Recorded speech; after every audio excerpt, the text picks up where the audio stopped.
The desert wind carried dust across the Texas plains the morning Grace Richardson climbed to the highest point of her father's ranch, and realized she had been looking for something beyond the horizon for as long as she could remember. The sun was barely cresting the distant mesas when Ethan Morgan first saw her there, a silhouette against the burning orange sky, her long dark hair whipping in the wind like a banner of defiance against the isolation that had become her world. He had been riding fence lines for the neighboring spread, checking for breaks in the barbed wire that separated his employer's land from the Richardson ranch. When he spotted her standing so still, she might have been carved from the same red rock that dotted the landscape. Something about the way she held herself, both strong and vulnerable, made him pull his horse to a stop and simply watch. Grace had turned 23 that spring of 1882, and with each passing year, she felt the weight of her small world pressing down on her shoulders like stones.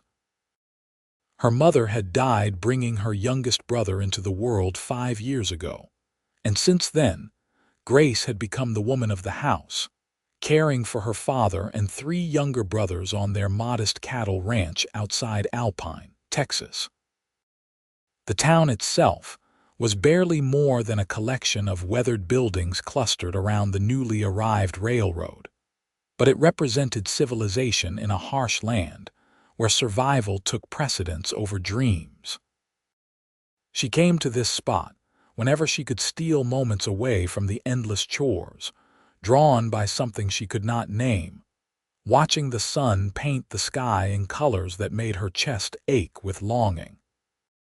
Ethan had been alone for so long that the sight of another solitary soul struck something deep within him.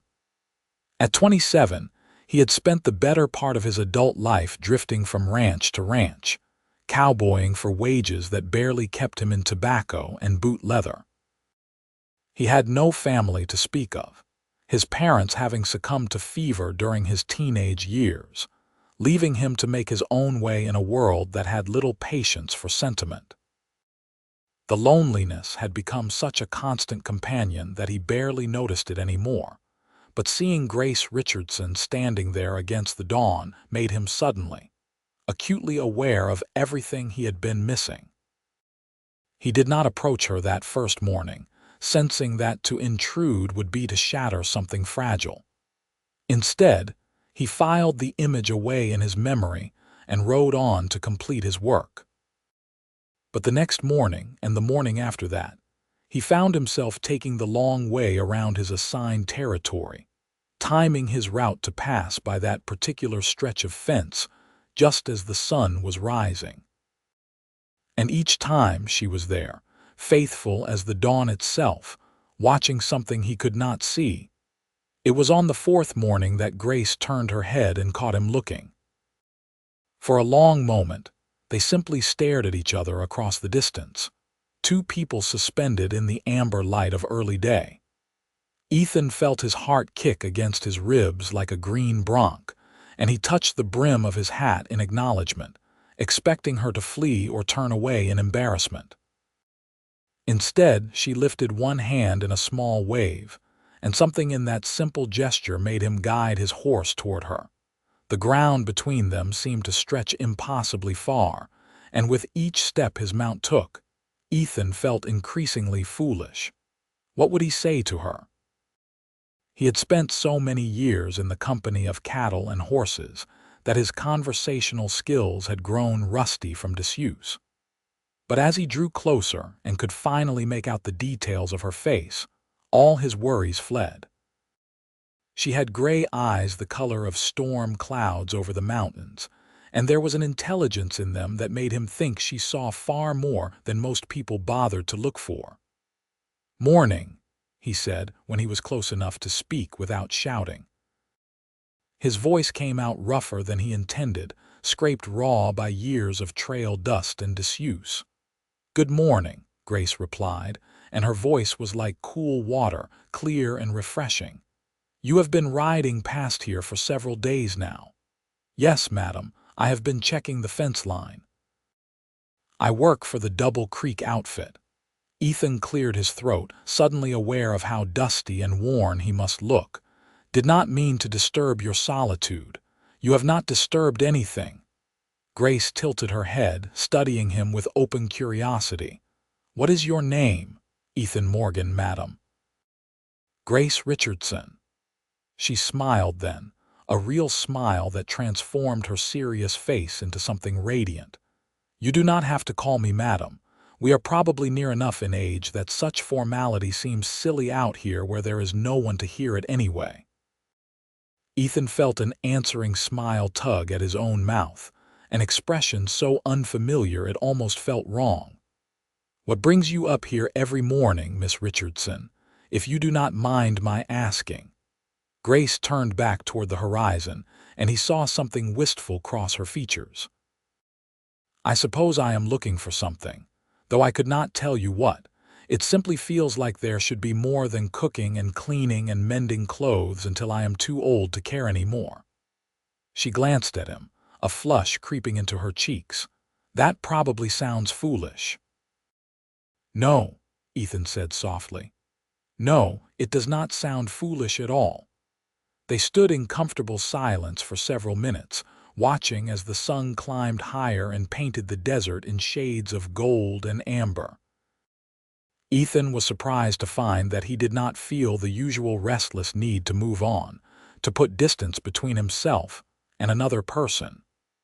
Instead, he felt something settle in his chest, some piece of himself that he had not known was missing clicking quietly into place. The sunset is even more beautiful, Grace said suddenly. The colors are deeper, richer, like the sky is on fire. I imagine it is, Ethan agreed, though he could not remember the last time he had paid attention to such things. I watch those too when I can get away from the house. Grace looked at him again, and there was something almost challenging in her gaze. Perhaps you might ride this way some evening and see for yourself. Ethan's heart did that strange kick again. I might do that. I would like that, Grace said simply, and the honesty in her words made him catch his breath. He did ride back that evening, his work completed in record time as he pushed through his tasks with unusual efficiency.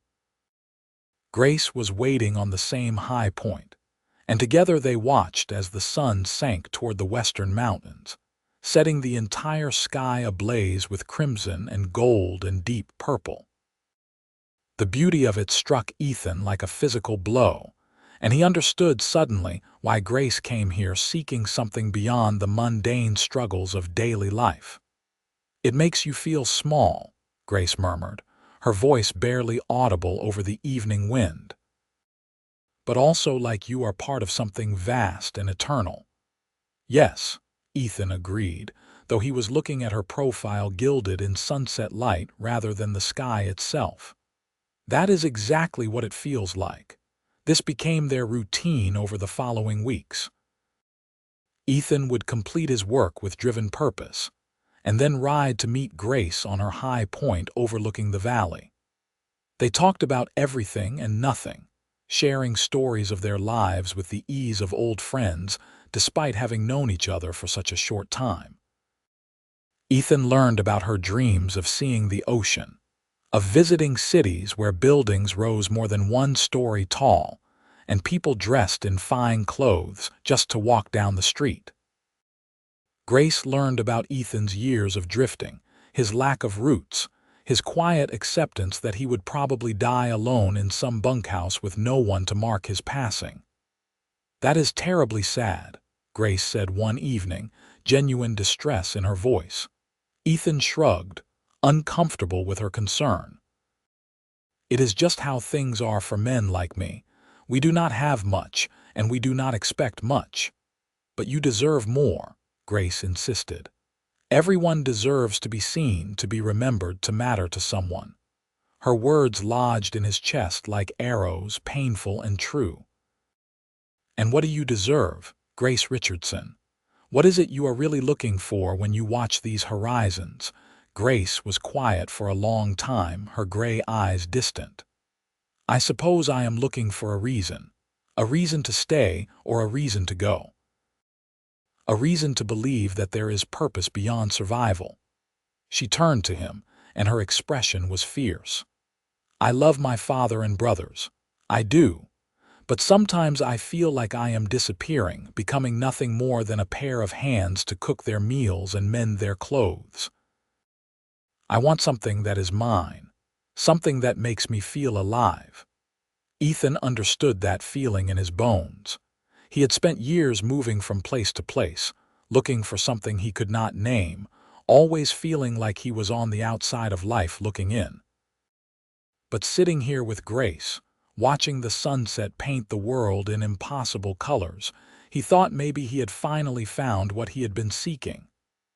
I want to make you a promise, he said, the words coming out before he could second-guess himself. Grace looked at him questioningly, waiting.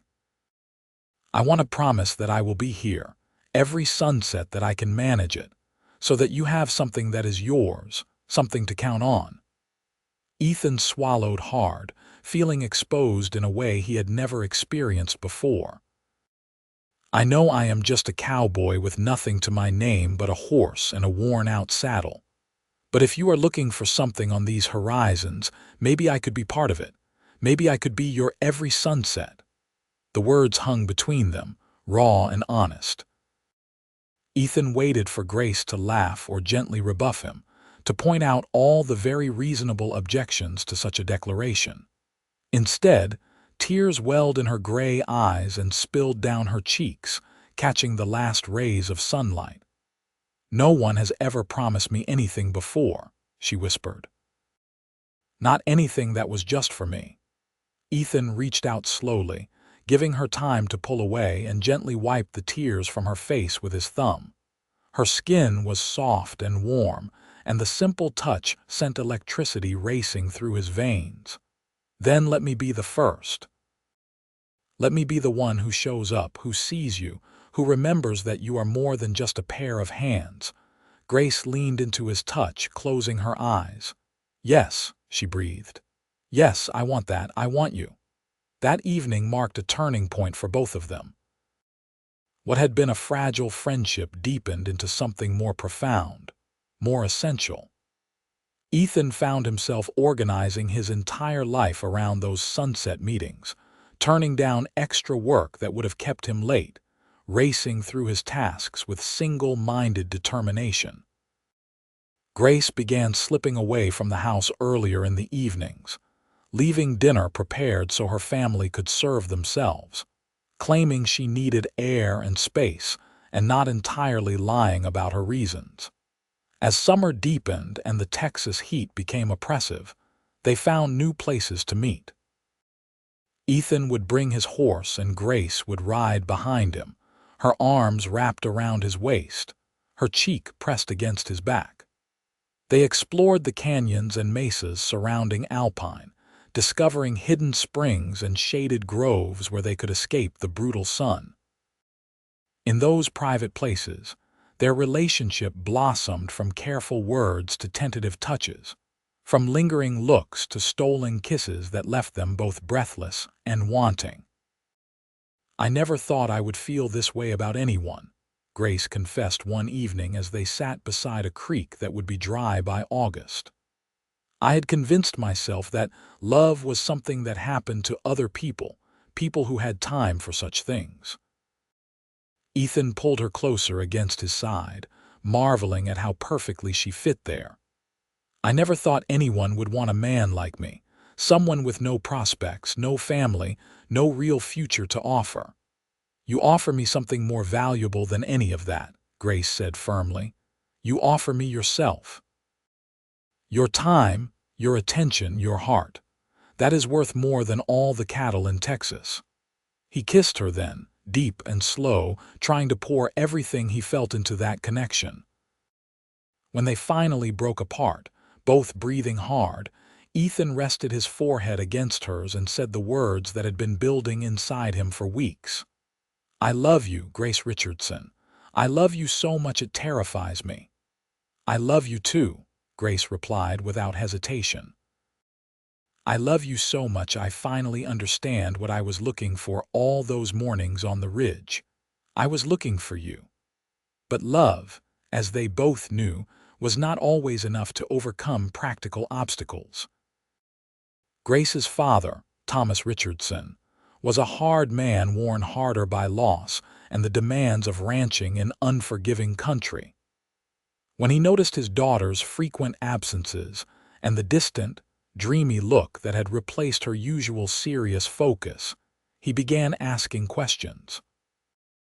Grace tried to deflect, but Thomas was not a fool. He had been young once, long ago, and he recognized the signs of a woman in love. The confrontation came on a sweltering evening in late July. Grace had prepared supper and was preparing to slip away when Thomas blocked the doorway, his weathered face stern. "Sit down, daughter. We need to talk." Her three brothers, ranging from 17 down to 10, looked up from their plates with interest. Grace felt her stomach drop, but she lifted her chin and met her father's gaze steadily. "What about? About where you have been spending all your evenings, about who you have been spending them with." Thomas crossed his arms over his chest. "I am not blind, Grace. You think I have not noticed you drifting around here like a ghost, your mind somewhere else entirely." "I have done all my work," Grace said defensively. "The house is clean, meals are cooked, clothes are mended. I have not neglected my responsibilities." "That is not what I am saying, and you know it." Thomas's voice softened slightly. "You are my daughter, and I worry about you. This country is hard on women, and it is even harder on women who make poor choices." Grace felt heat flood her face, part embarrassment and part anger. "I have not made any poor choices. I have been careful, and I am old enough to make my own decisions about who I spend time with."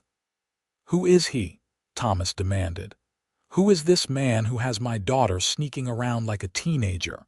Before Grace could answer, her oldest brother James spoke up.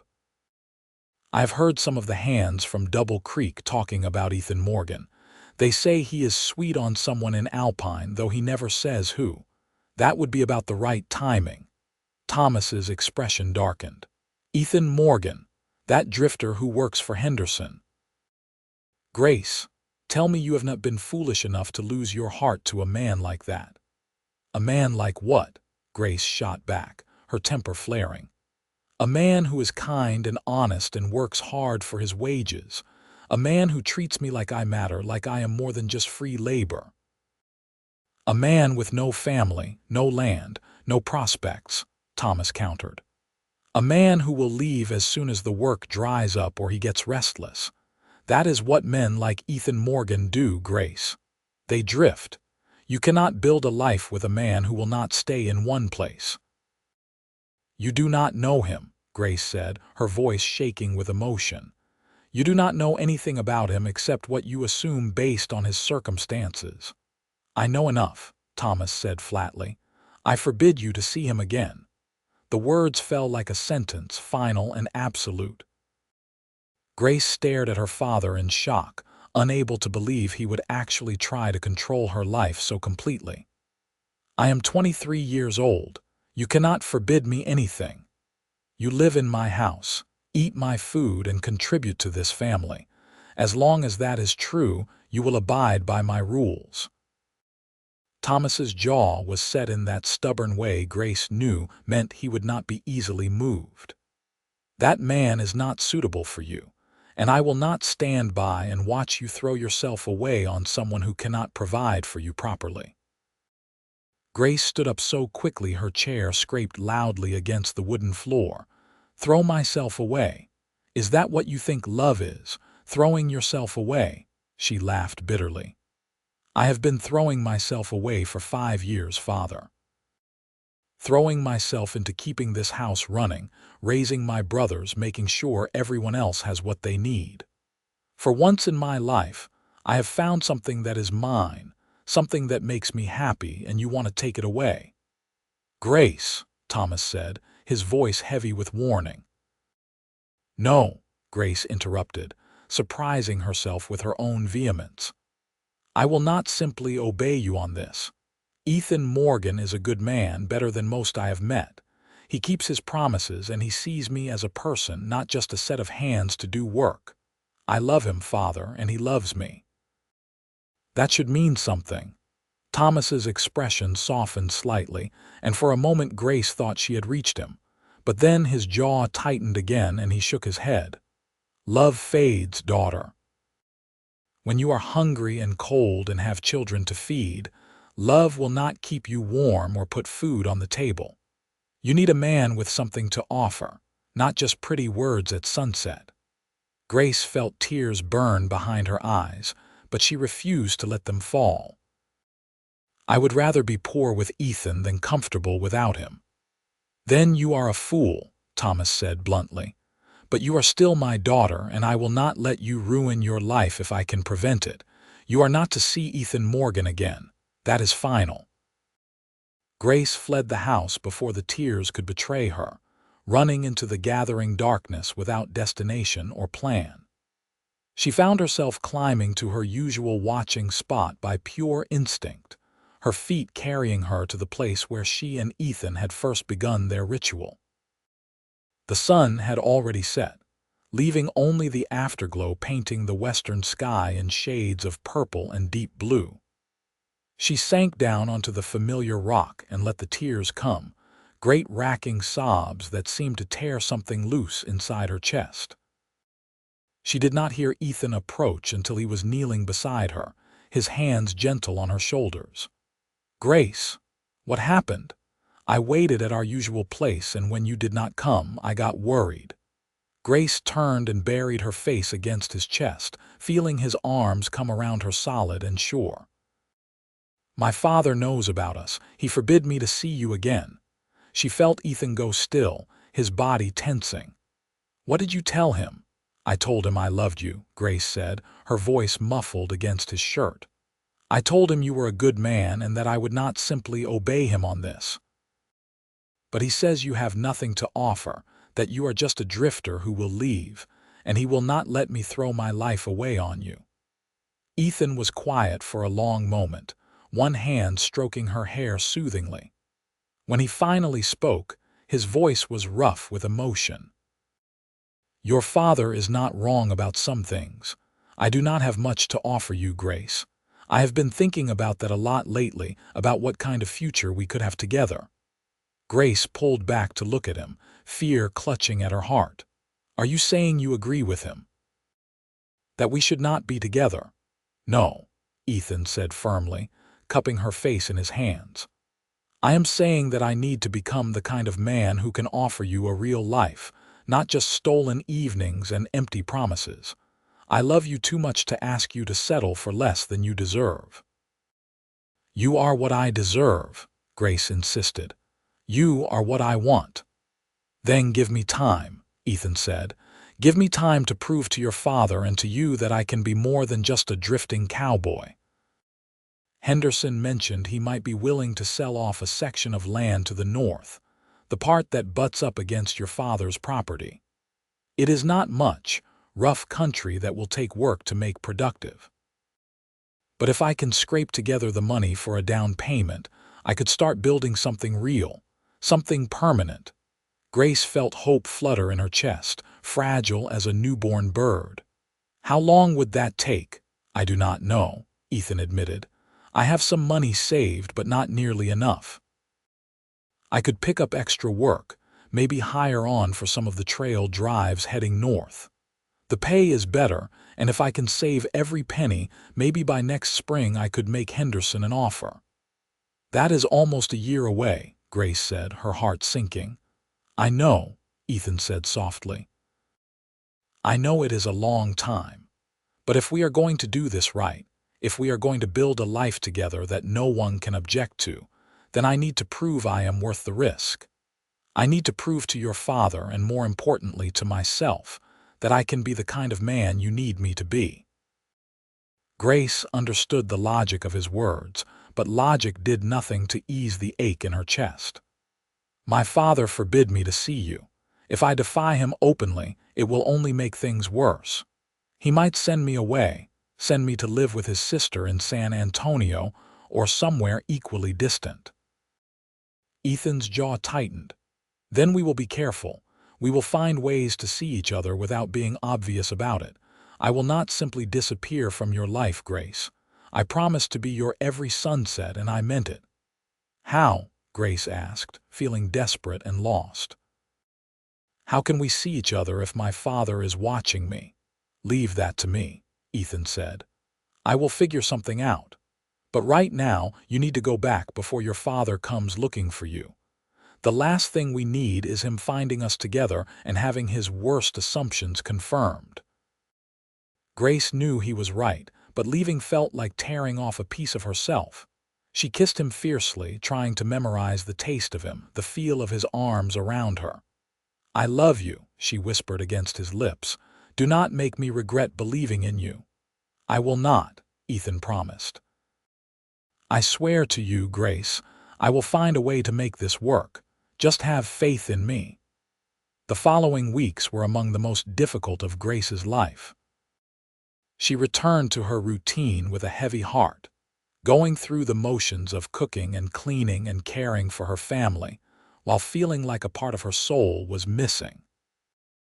Her father watched her carefully, noting her subdued demeanor with a mixture of sympathy and satisfaction, clearly believing that she was accepting his edict. Her brothers were gentler with her than usual, even young Timothy bringing her wildflowers he picked while playing outside, trying in his childish way to cheer her up. But Ethan kept his promise. He found ways to let her know he was still there, still thinking of her. Sometimes, she would find a smooth stone placed on the fence post nearest the house, a signal that he had been there and was thinking of her. Once she discovered a bundle of sage tied with leather cord hanging from the barn door, its clean, sharp scent reminding her of the evenings they had spent exploring the countryside together. And twice, in the deep darkness after her family had gone to bed, she heard the soft sound of pebbles against her window. She would slip outside to find Ethan waiting in the shadows, and they would steal a few precious minutes together, holding each other without words, letting their presence be enough. I have been talking to Henderson, Ethan whispered one night as they stood in the darkness behind the barn. He is willing to work out a payment plan if I can come up with half the money up front. I am taking every odd job I can find, and I have signed on for a cattle drive that heads out next month. It will take me away for 6 weeks, maybe 2 months, but the pay is good. Grace felt her heart clench. 6 weeks is a long time. I know, Ethan said, pulling her closer, but it is necessary. The faster I can save the money, the faster we can move forward with our lives.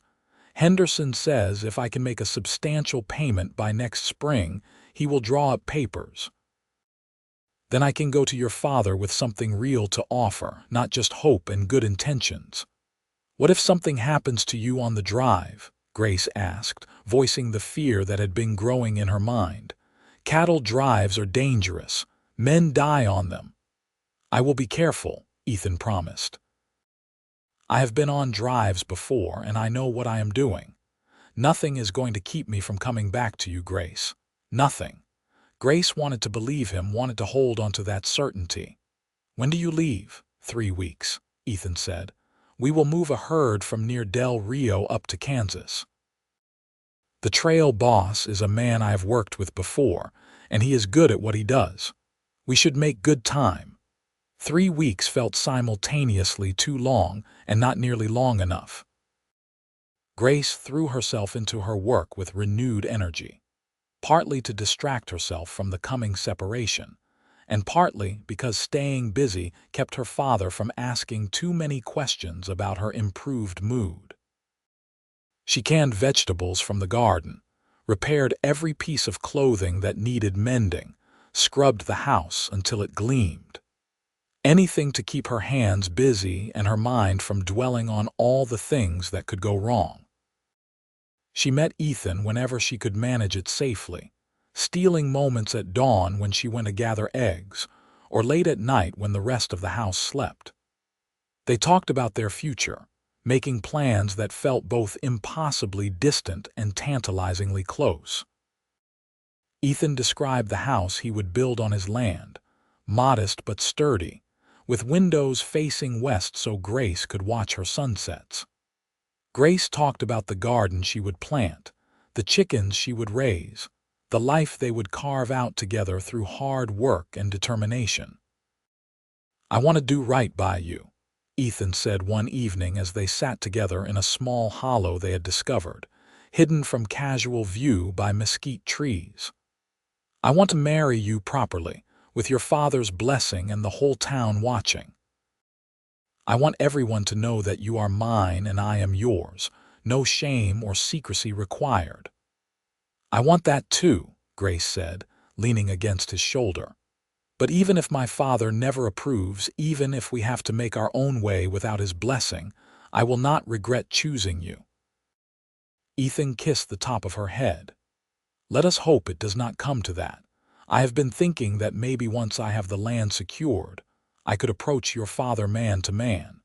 Show him that I am serious about building a future, that I am not just some drifter looking for temporary comfort." "He is a stubborn man," Grace warned. "Once he has made up his mind about something, it takes considerable effort to change it." "Then I will put in considerable effort," Ethan said simply. "You are worth it." The day Ethan left for the cattle drive dawned clear and hot, the sun rising fierce and merciless over the Texas plains. Grace made an excuse to go into Alpine for supplies, timing her trip so she could see the drive pass through town on its way north. She stood outside the general store with several other townspeople, watching as the cowboys herded several hundred head of cattle down the wide main street, raising dust that hung in the still air like a curtain. Ethan rode near the back of the herd, sitting easy in his saddle despite the chaos around him. When he spotted Grace standing among the onlookers, his face lit up with such obvious joy that several people nearby turned to see what had caught his attention. Grace felt her cheeks flush but lifted her hand in a small wave. Ethan touched his hat brim in acknowledgement, and the look he gave her was full of promise and longing. Then the herd moved on and he was gone, swallowed up by dust and distance. Grace returned home with her supplies and threw herself back into the rhythm of ranch life, counting down the days until Ethan's return.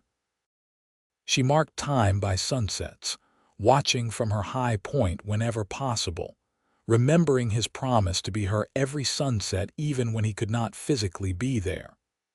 The colors seemed less vibrant without him, the beauty somehow hollow when not shared, but she found comfort in the ritual itself. Her father noticed her return to the watching spot and seemed satisfied that she had moved past her infatuation. "You did the right thing," he told her one evening at supper. "That Morgan fellow has moved on, as I knew he would.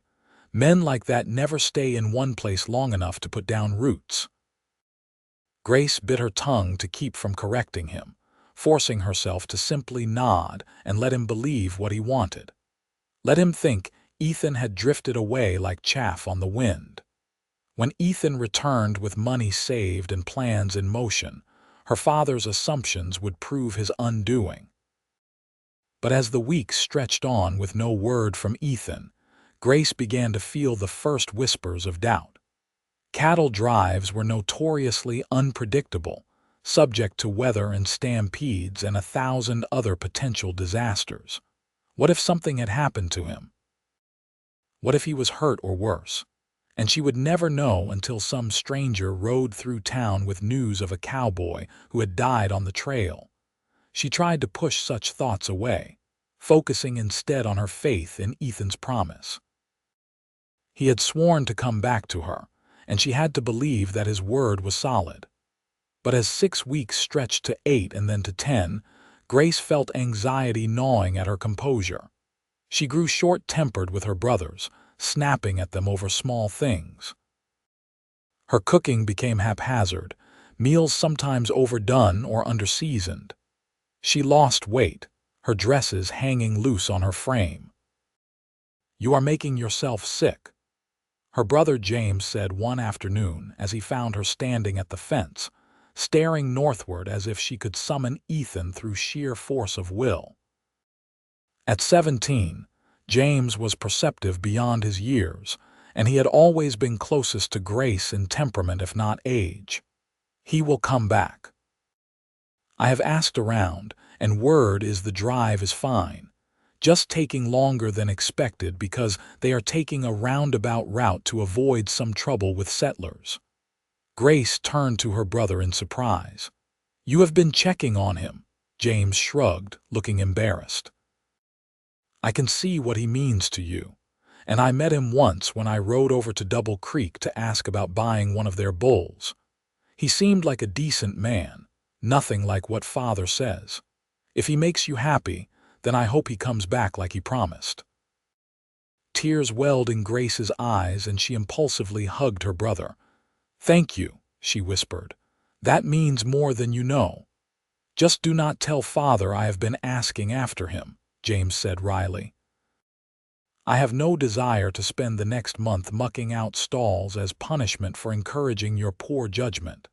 Grace laughed, the sound rusty from disuse but genuine.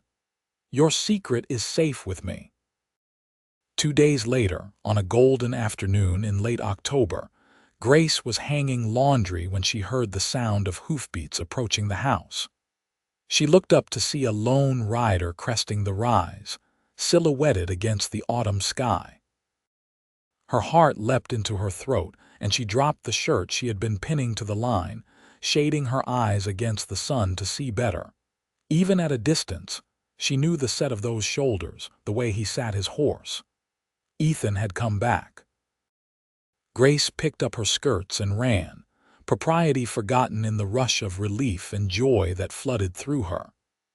Ethan dismounted before his horse had fully stopped and met her halfway, catching her up in his arms and spinning her around. She was laughing and crying at the same time, her hands clutching at his shoulders to assure herself he was real and solid and finally home. "You came back," she said unnecessarily, her voice muffled against his neck. "I promised you I would," Ethan replied, setting her down but keeping his arms around her. "Did you doubt me?" "Not for a moment," Grace lied, and they both laughed because they knew it was not entirely true. "How did it go? Did you get what you needed?" "Better than I hoped," Ethan said, his eyes bright with excitement and exhaustion. "The drive went well, and the cattle sold for top dollar in Wichita. The boss gave me a bonus for good work, and between my wages and what I had already saved, I have enough to make Henderson an offer he cannot refuse." Grace felt dizzy with sudden hope. "Truly, you have enough for the land?" "More than enough for a down payment, with a solid plan to pay off the rest over the next few years through honest work," Ethan confirmed. "I am going to see Henderson tomorrow morning and draw up the papers. And then, if you are willing, I am going to go to your father and ask for your hand properly." "He will say no," Grace warned, though her heart was soaring. "He still thinks you are a worthless drifter." "Then I will change his mind," Ethan said with quiet confidence. "I am done drifting, Grace. I am ready to put down roots to build something lasting, and I want to build it with you." Before Grace could respond, her father's voice cut through the air like a whip crack.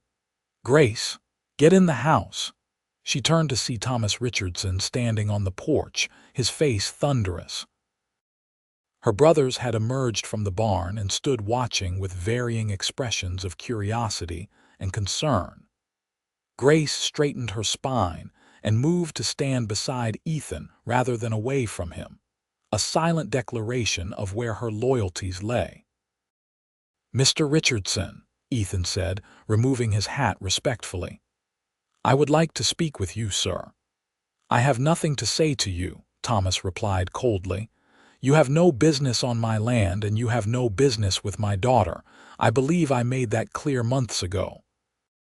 "You did, sir, and I respected your wishes," Ethan said calmly. but circumstances have changed, and I am hoping you will hear me out. There are no circumstances that would make you suitable for Grace, Thomas said flatly. Now get off my property before I take a shotgun to you. Father, please, Grace interjected. Just listen to what he has to say. That is all we ask. Thomas looked at his daughter, and something in his expression softened slightly.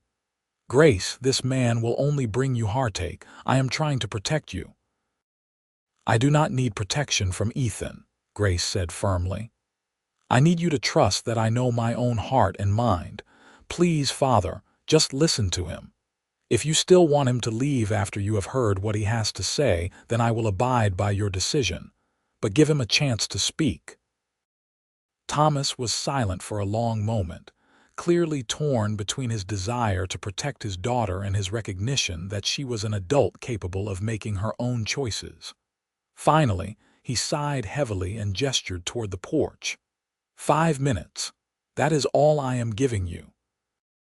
Ethan followed Thomas onto the porch, and Grace trailed behind them, unwilling to be excluded from this conversation. Her brothers had drifted closer as well, clearly invested in the outcome. Ethan stood straight and spoke clearly, his voice steady despite the importance of this moment. Mr. Richardson, I know what you think of me. You think I am a drifter with no prospects and no staying power. You think I cannot provide for your daughter the way she deserves, and 6 months ago you would have been right to think those things.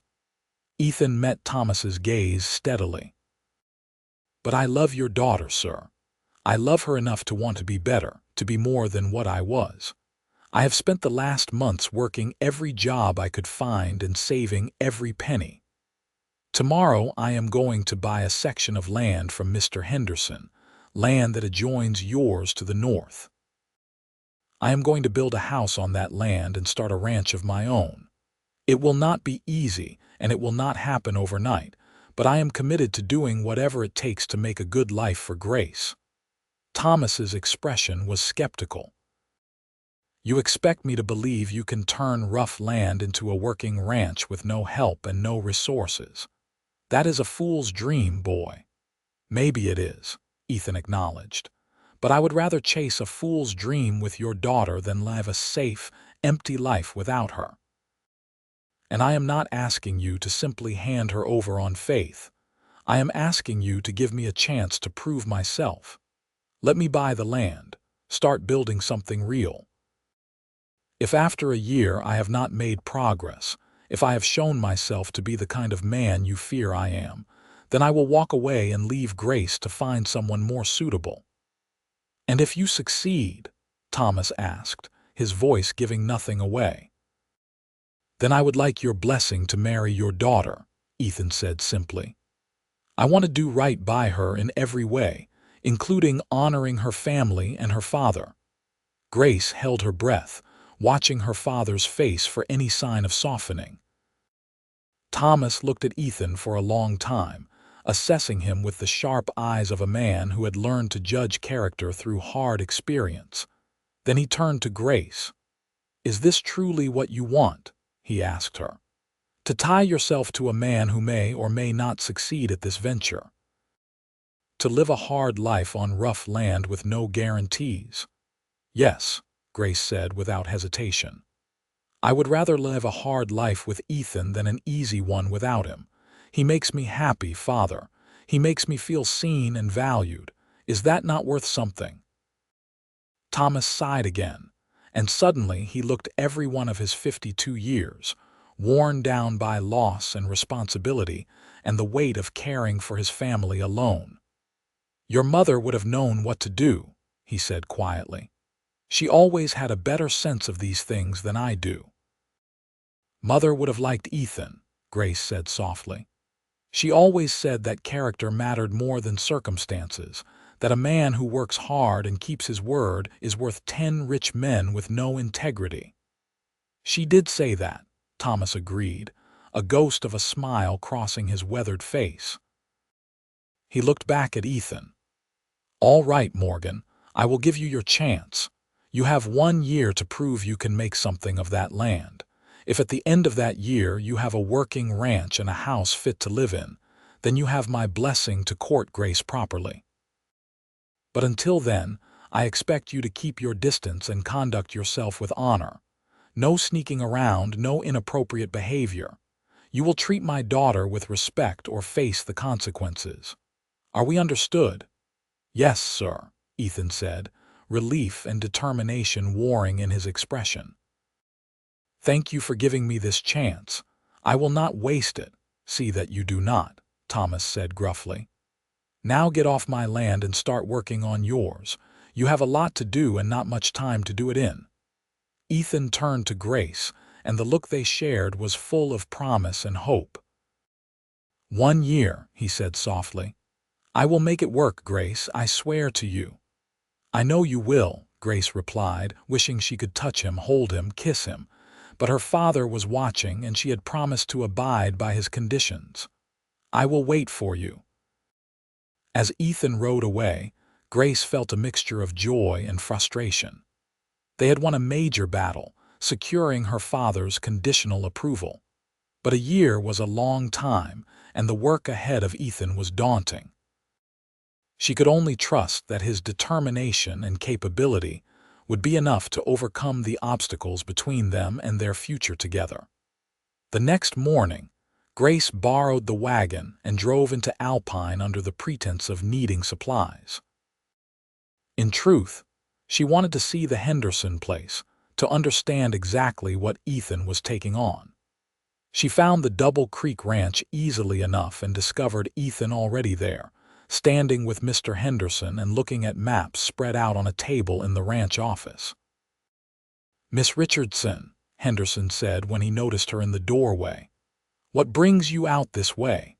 "I heard that you were selling land to Mr. Morgan," Grace said, stepping inside.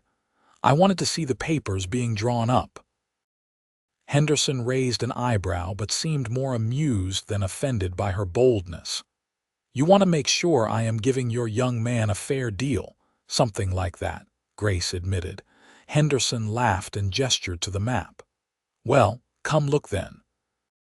I am selling him this section here, about 320 acres. It is rough country, not much good for grazing without considerable improvement. There is a small creek that runs through the northwest corner, but it dries up most summers. The land is rocky and covered in scrub. Most men would not touch it for twice what I am asking." "Then why is Ethan buying it?" Grace asked, studying the map with concern. "Because it is what I can afford," Ethan said, coming to stand beside her. "And because I am not afraid of hard work. The soil is good underneath the rocks, and the creek means there is water at least part of the year. If I can clear some of the scrub and build a few stock ponds to hold rainwater, it will support cattle. It will just take time and effort." Grace looked at the map and then at Ethan, seeing the determination in his eyes. He truly believed he could make this work, could turn unpromising land into something productive through sheer force of will.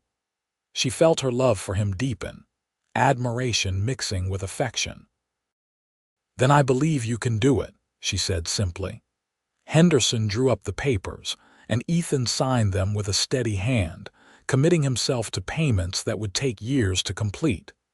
But when he walked out of that office, he walked out as a landowner, a man with property and prospects. The transformation was subtle but unmistakable, a new confidence in the set of his shoulders. "I should start building right away," Ethan said as they stood outside, looking toward the northern horizon where his land lay. "Winter is coming, and I need at least a basic shelter before the worst of the weather hits. Plus, the sooner I can get started on clearing and improvements, the sooner I can build up a herd." "What can I do to help?" Grace asked. "You can do what you have been doing," Ethan said. "Take care of your family, keep things running at your father's ranch. And every evening when you watch the sunset, remember that I am out there working to build our future. That will be help enough."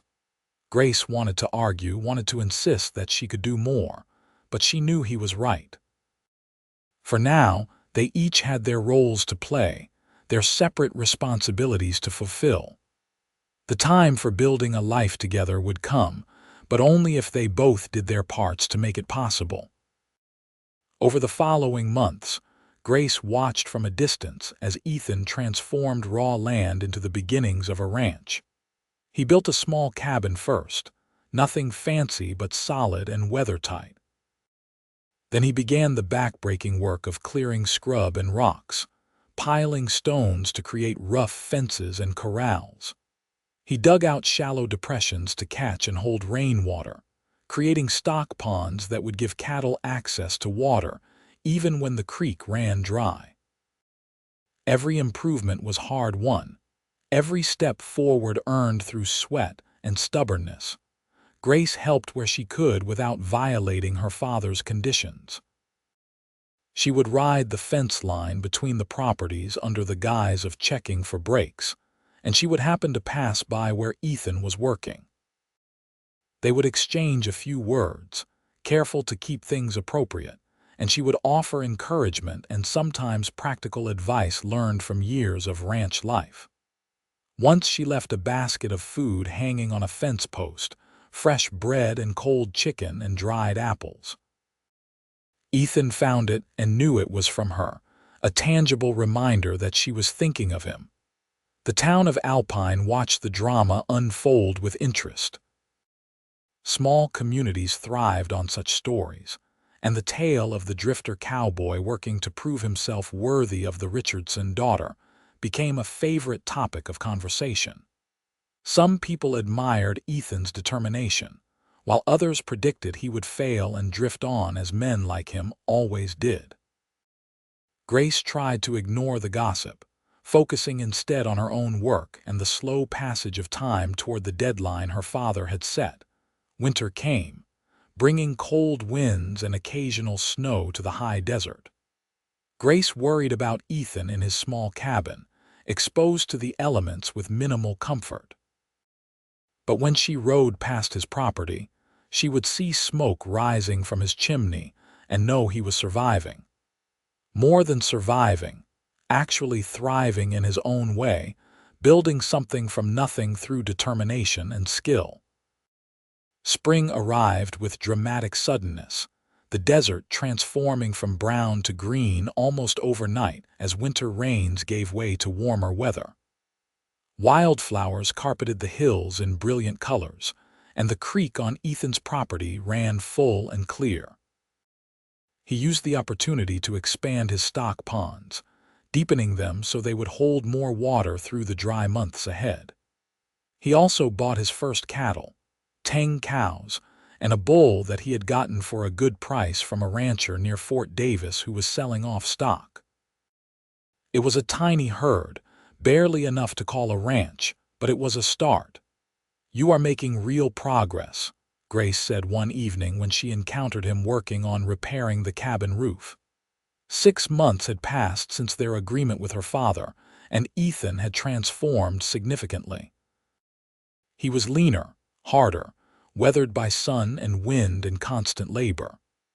But there was a satisfaction in his eyes that had not been there before, the pride of a man building something lasting with his own hands. "Not as much as I would like," Ethan admitted, climbing down from the roof to talk to her properly. "But more than I feared. The land is responding to the work and the cattle are doing well. If I can make it through summer without losing too many to predators or heat, I should be able to expand the herd before winter." "My father has been watching your progress," Grace told him. "He does not say much, but I have seen him riding the fence line, looking over at what you have accomplished. I think he is impressed, though he would never admit it directly." "I do not need his praise," Ethan said. "I just need him to keep his word and give me a fair assessment when the year is up. Everything I am doing for us, for the future we are going to build together." Grace looked at the cabin, at the cleared land beyond, at the small herd grazing in the distance. She could see the bones of a real ranch taking shape, the foundation of a life they could share. "It is beautiful," she said softly. "You are building something beautiful here. "It will be more beautiful when you are in it," Ethan replied, and the longing in his voice made Grace's heart ache with the need to close the distance between them. But she held to her promise, maintaining proper distance even as everything in her yearned to step into his arms. "Soon," she said, as much to herself as to him. "Soon this waiting will be over." Summer was brutal that year, with temperatures climbing well over 100 degrees day after day. Water became the most precious commodity, and every rancher in the area watched their creeks and ponds with anxious eyes. Ethan's improvements proved their worth, as his stock ponds held water long after natural sources had dried up. He lost one cow to a mountain lion and another to simple bad luck, but the rest of his small herd survived and even thrived under his careful management. Grace's own family faced challenges as well. Her brother Timothy fell from a horse and broke his arm, requiring a trip to Alpine for the doctor to set it properly. Her father developed a persistent cough that worried Grace, though he dismissed it as nothing serious. The work of the ranch continued regardless, endless cycles of feeding and mending and maintaining that left little time for rest or contemplation. Through it all, Grace and Ethan maintained their evening ritual whenever possible. They could not always be together physically, but Grace would climb to her watching spot and look toward Ethan's land, and Ethan would step outside his cabin and look toward the Richardson ranch, and they would watch the sunset simultaneously, connected by their shared love and the promises they had made to each other. As autumn approached, and the end of their year of waiting drew near, anticipation built like a gathering storm. Grace found herself both excited and nervous, wondering if her father would truly keep his word, wondering if he would find the progress satisfactory or identify some flaw that would extend their separation even longer. The day of reconing came on a crisp October morning, exactly 1 year after Ethan had stood on Thomas Richardson's porch and asked for a chance to prove himself. Thomas rode over to Ethan's property with his sons, Grace following at a discreet distance. They found Ethan waiting, standing straight and confident beside his cabin, his small ranch spread out behind him. Thomas dismounted and walked slowly around the property, examining everything with a critical eye. He checked the cabin's construction, testing the walls and roof for soundness. He inspected the corrals and fences, looking for weaknesses or shoddy workmanship. He counted the cattle and assessed their condition. He studied the stock ponds and the cleared land, measuring progress against his own internal standards. Ethan stood silent through all of it, letting his work speak for itself. Grace watched anxiously, trying to read her father's expression and finding it frustratingly neutral. Finally, after what felt like hours but was probably only 30 minutes, Thomas returned to where Ethan stood waiting. "You have done well," he said simply. "Better than I expected, if I am being honest. This land was worthless when Henderson sold it to you, but you have made something of it. The cabin is solid, the improvements are smart, and your herd is healthy. You have worked hard and used your resources wisely." "Thank you, sir," Ethan said, hardly daring to breathe. "However," Thomas continued, and Grace felt her heart sink, "a ranch this size will struggle to support 2 people, let alone a family. You will need to expand significantly if you expect to make a real living from this land." "I know that, sir," Ethan replied, "and I have plans to do exactly that. I have already spoken to Henderson about leasing additional grazing land, and I have contracts lined up to buy more cattle in the spring. This is just the beginning, not the end result." Thomas nodded slowly. "And you have enough put aside to weather a bad year? Because they will come, Morgan. Years when nothing goes right, when the cattle die and the water dries up, and you wonder why you ever thought this was a good idea. I have enough saved to get through one bad year, maybe 2 if we are careful, Ethan said. And I am not afraid of taking odd jobs when necessary to supplement ranch income. I have done it before, and I will do it again if needed. Grace could not stay silent any longer. Father, Ethan has done everything you asked and more. He has proven he can work hard and build something lasting. He has proven he is not just a drifter looking for temporary comfort. Please, keep your word and give us your blessing. Thomas looked at his daughter, seeing the hope and love shining in her eyes. He remembered his own youth, his own courtship of Grace's mother, the dreams they had shared and the life they had built together through hard work and devotion. He knew he could not protect Grace from every hardship, could not shield her from the difficulties that came with ranching in such unforgiving country. But he could give her the chance to build a life with a man who clearly loved her and was willing to work for their shared future. "All right," Thomas said finally, and Grace felt tears spring to her eyes. "You have my blessing, Morgan. You can court my daughter properly now with an eye toward marriage, but I expect you to continue treating her with respect and honor. And I expect you to keep building this ranch so that when you do marry her, you can support her the way she deserves." "I will, sir," Ethan promised, his voice thick with emotion. "Thank you for giving me this chance. I will not disappoint you or Grace." Thomas nodded brusquely, uncomfortable with the emotion of the moment. "Come for dinner on Sunday. We can discuss plans and timelines then like civilized people instead of standing around in the dirt like savages." With that, Thomas remounted his horse and rode away, his sons following after giving Ethan congratulatory nods and grins. As soon as they were out of sight, Ethan turned to Grace and swept her into his arms, spinning her around just as he had done a year earlier. "We did it," he said, his voice full of wonder and joy. "We actually did it." Grace laughed and cried at the same time, holding on to him like he might disappear if she let go. "You did it. You made it happen through hard work and determination. I am so proud of you." "I could not have done it without you," Ethan said, setting her down but keeping her close. "You were my reason, my motivation. Every time I wanted to quit, every time the work felt too hard, I thought about you watching sunsets and waiting for me. That kept me going." They stood there for a long time, simply holding each other and reveling in the knowledge that the worst of their separation was over. There would still be challenges ahead, still obstacles to overcome. But they would face them together now, as a united front rather than two people kept artificially apart. That Sunday, Ethan did come for dinner at the Richardson ranch, and it was the first of many such meals. He and Thomas discussed ranching strategies and market conditions, finding common ground in their shared understanding of the land and livestock.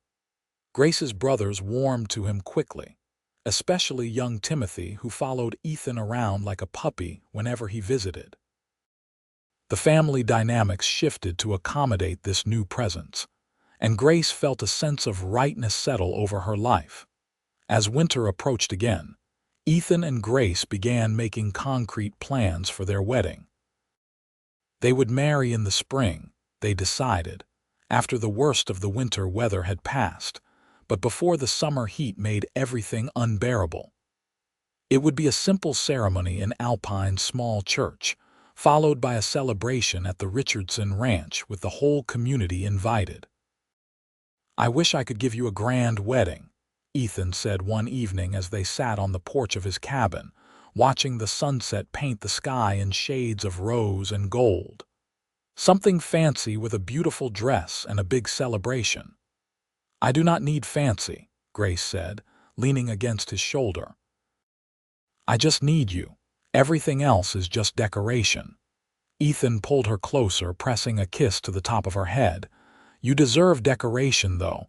You deserve everything beautiful and good." "Then give me sunsets," Grace said softly. "Give me mornings watching the light change across the desert. Give me evenings sitting on this porch together, talking about our day. That is all the beauty I need." They married on a perfect April morning in 1884, with wildflowers blooming across the hills and the sky so blue it hurt to look at it. Grace wore a simple white dress that she had sewn herself, with lace at the collar and cuffs that had been her mother's. Ethan wore his best clothes, dark trousers and a white shirt with a string tie, his boots polished until they gleamed. They stood before the preacher and exchanged vows that were both traditional and deeply personal, promising to love and support each other through whatever challenges life might bring. When the preacher pronounced them husband and wife, Ethan kissed Grace with such tender reverence that several women in the congregation dabbed at their eyes with handkerchiefs. The celebration that followed was joyous and genuine, with food and music and dancing that lasted well into the night. The whole town of Alpine turned out to celebrate, along with ranchers and cowboys from surrounding areas. It was a testament to how much Ethan had become part of the community, no longer seen as a drifter, but as a solid citizen building a life and contributing to the fabric of their small society. As the sun set on their wedding day, Ethan and Grace slipped away from the celebration and rode to the high point where they had first begun meeting. They sat together watching the sky flame with color, wrapped in each other's arms, both marveling at how far they had come from those early days of stolen moments and uncertain futures. "I promise to be your every sunset," Ethan murmured against her hair. "And now I get to keep that promise every day for the rest of our lives." "Every day," Grace agreed, turning in his arms to kiss him. "For the rest of our lives." They moved into Ethan's cabin that night, beginning their married life in the house he had built with his own hands.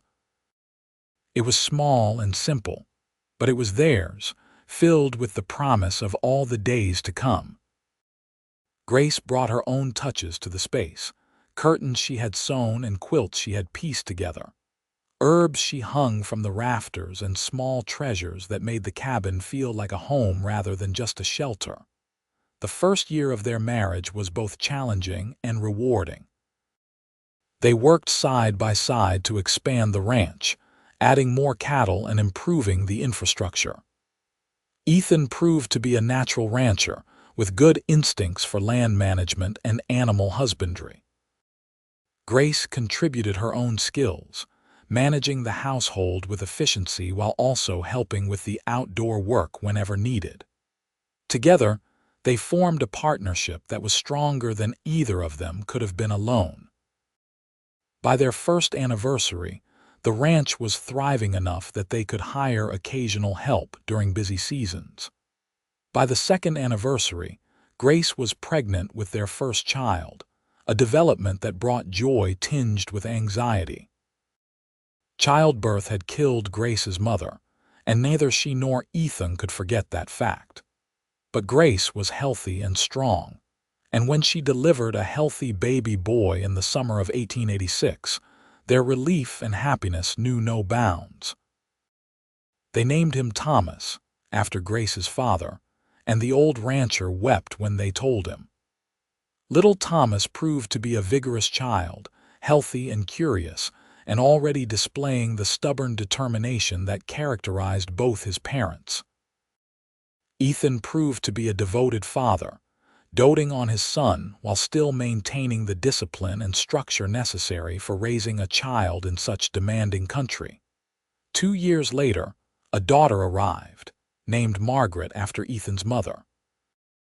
She was quieter than her brother, more contemplative, with her mother's gray eyes and her father's steady temperament. The cabin that had once seemed adequate now felt cramped with 2 active children, so Ethan began building an addition, expanding the house to accommodate their growing family. The ranch continued to prosper as well. Ethan's careful management and willingness to innovate paid dividends, and within 5 years of their marriage, The Morgan Ranch was recognized as one of the more successful operations in the Alpine area. They never became wealthy by any measure, but they achieved something more valuable: security, stability, and the satisfaction of knowing they had built something lasting through their own efforts. Grace's father aged gracefully, eventually stepping back from the day-to-day operations of his own ranch and leaving most of the work to James, who had proven to have a real talent for ranching. Thomas Richardson spent his later years doting on his grandchildren, both Grace's and eventually James's as well, finding joy in watching the next generation grow and thrive. Through all the years and changes, one constant remained. Every evening when circumstances allowed, Ethan and Grace would take time to watch the sunset together. Sometimes it was from their porch, with children playing nearby. Sometimes it was from horseback, riding the fence line together after a long day of work.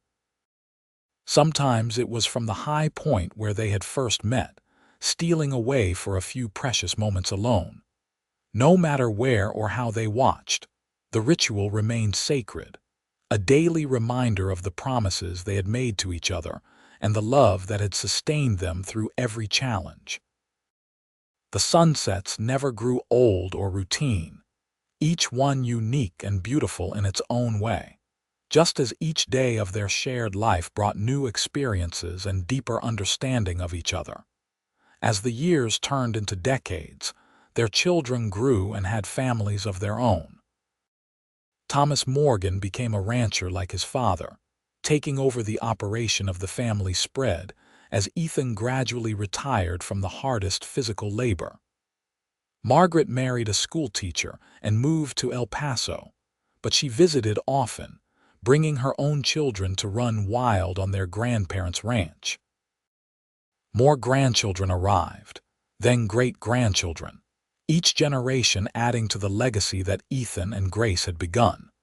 The cabin that Ethan had built with his own hands more than 40 years earlier still stood, though it had been expanded and improved many times over. The ranch that had started with 10 cows and a bull now ran hundreds of head of cattle across leased and owned land. The rough country that everyone had dismissed as worthless had been transformed through hard work and intelligent management into productive rangeland. It was a testament to what could be accomplished through determination, love, and the willingness to invest in something bigger than oneself. On a golden evening in the autumn of 1925, Ethan and Grace celebrated their 41st wedding anniversary by doing what they had done thousands of times before: watching the sunset together. They were both in their 70s now, their hair white and their bodies marked by decades of hard work and the inevitable passage of time. But their love had not diminished with age. If anything, it had deepened, grown richer and more profound through all the experiences they had shared. "Do you remember the first time I saw you?" Ethan asked, his arm around Grace's shoulders as they sat on their porch. "Standing on that ridge, looking toward the horizon like you were searching for something." "I was searching for something," Grace said, leaning into his embrace. "I just did not know it was you until you appeared." "And now here we are, more than 40 years later," Ethan marveled. "Sometimes it feels like it all happened yesterday, and sometimes it feels like we have been together forever." "Both are true," Grace said wisely. "Time is strange that way, especially when you are happy. The days pass quickly, but when you look back, you have accumulated a lifetime." They watched as the sun sank toward the western mountains, painting the sky in the familiar palette of colors they had admired together for so many years. The beauty never failed to move them, never became commonplace or taken for granted. Each sunset was a gift, a reminder of all they had been given and all they had built together. "I kept my promise," Ethan said softly.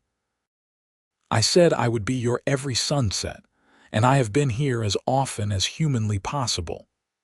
"You have been more than that," Grace replied, turning to look at him with eyes that still held all the love she had felt as a young woman. "You have been my every sunrise too, my every ordinary Tuesday afternoon, my every moment of joy and struggle. You have been my everything." Ethan kissed her gently, a sweet touch that held 40 years of tenderness and devotion. "And you have been mine. You made me believe I could be more than a drifting cowboy with nothing to offer. You gave me a reason to put down roots, to build something lasting. You gave me a life worth living." As the last rays of sunlight faded and stars began to emerge in the darkening sky, they remained on the porch, comfortable in the silence that came from knowing each other so completely that words were often unnecessary. Their children and grandchildren were scattered across Texas and beyond, living their own lives but always tied to this place, this ranch, this love story that had started with a lonely cowboy and a woman watching the horizon. Eventually they rose and went inside, preparing for bed with the familiar routine of long marriage. But before they extinguished the lamp, Ethan pulled Grace close one more time and whispered the words he had said countless times over the decades, but that never lost their meaning. "I love you, Grace Morgan, today, tomorrow, and for all our remaining days." "And I love you," Grace replied, her voice steady and sure. "My cowboy, my sunset, my everything." They had built a life together from nothing but determination and love, transforming a promise made at sunset into a reality that had sustained them through decades of joy and challenge. Their story became part of the fabric of Alpine, Texas, passed down through generations as an example of what could be accomplished when two people committed fully to each other and to building something lasting. The ranch they had built continued to thrive under the management of their descendants, a living legacy of two people who had dared to believe in each other when circumstances suggested they should not. The sunsets continued to paint the Texas sky in brilliant colors, witnessed by new generations who learned from their grandparents and great-grandparents the importance of taking time to appreciate beauty, to honor promises, and to invest in love even when the path forward seemed uncertain. Ethan and Grace lived to see their 50th wedding anniversary, celebrating with a gathering that brought family from across the country back to the ranch. It was a joyous occasion, filled with stories and laughter, and the undeniable evidence that their love had created ripples extending far beyond themselves. They were surrounded by children, grandchildren, and great-grandchildren, all of whom had been shaped by the example of commitment and devotion that Ethan and Grace had modeled throughout their long marriage. When Ethan passed away peacefully in his sleep at the age of 80, Grace mourned deeply, but without bitterness. They had been given more years together than many couples ever dreamed of, and those years had been filled with richness and meaning. She continued living on the ranch, cared for by family, but maintaining her independence for as long as possible. And every evening, she would sit on the porch and watch the sunset, feeling Ethan's presence beside her as surely as if he were still there in body as well as spirit.